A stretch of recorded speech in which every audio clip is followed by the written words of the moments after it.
My name's Al Pepsney. I've been organist here at First Presbyterian for over 30 years, and I've enjoyed playing this organ. This organ here was built by M.P. Moeller from Hagerstown, Maryland in 1970. It's their opus 10,599th organ that they have built.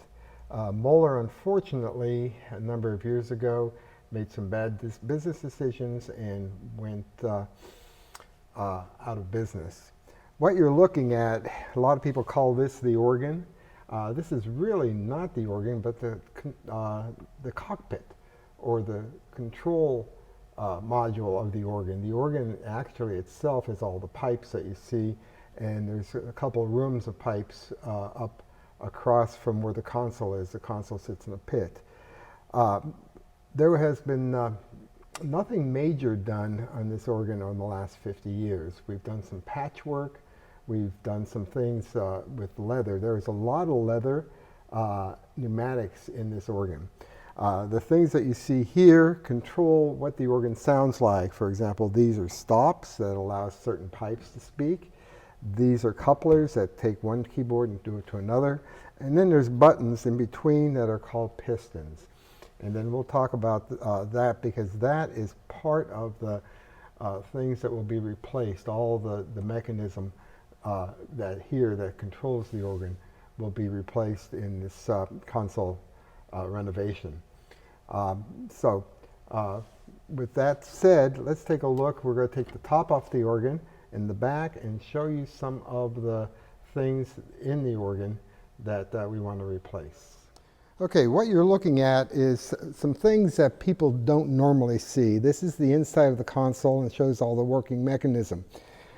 This is a pneumatic console as far as the switching mechanism.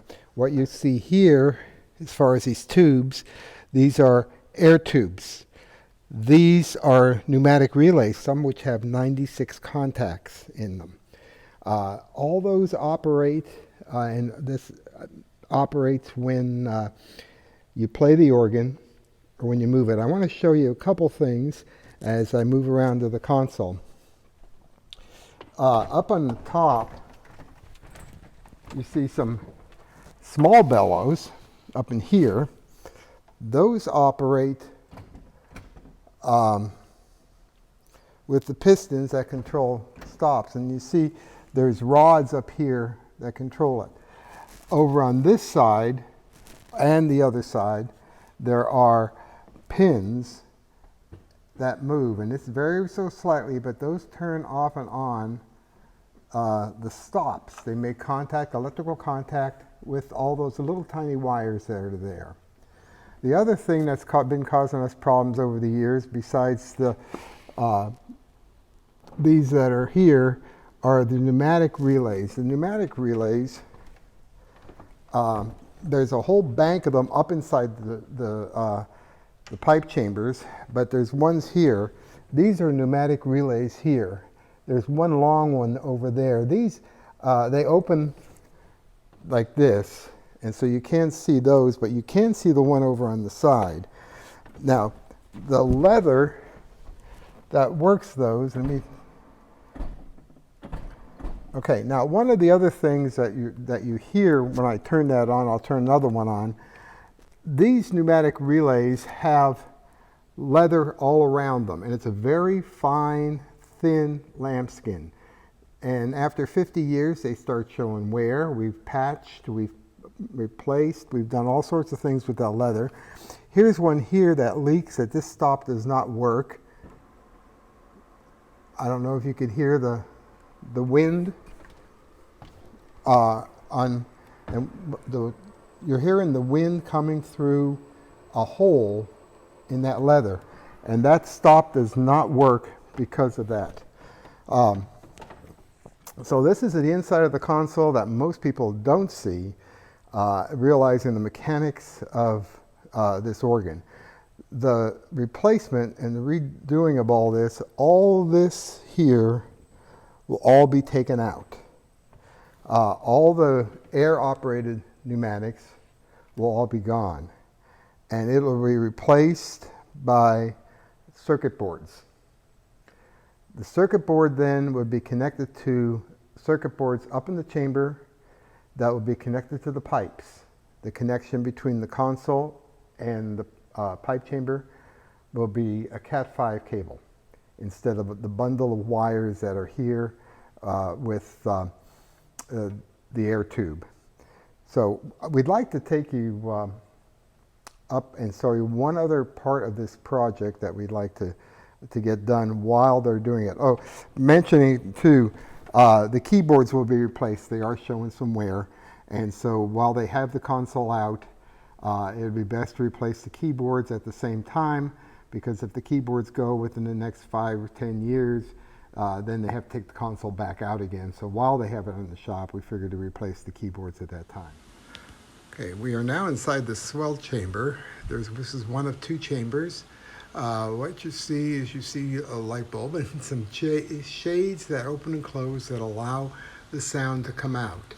In this chamber are several ranks of pipes, but the one that's causing us problems is this set of trumpet pipes. I don't know how well this is going to be in video, but you'll see some things that are bent, like here. You see some things that this pipe here is leaning towards the left. There's the bottom foot of it. The boards that are up behind it are called racking.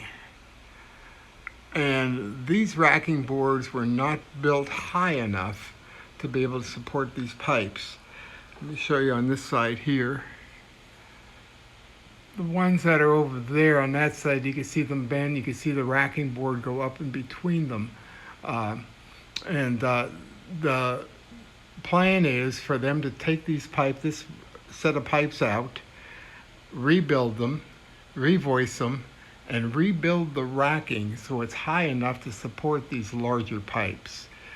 So that's another phase that they want to do while they have the console out. The console will be gone probably for about 3 months once it is scheduled, once they have the parts in and schedule the console for repair.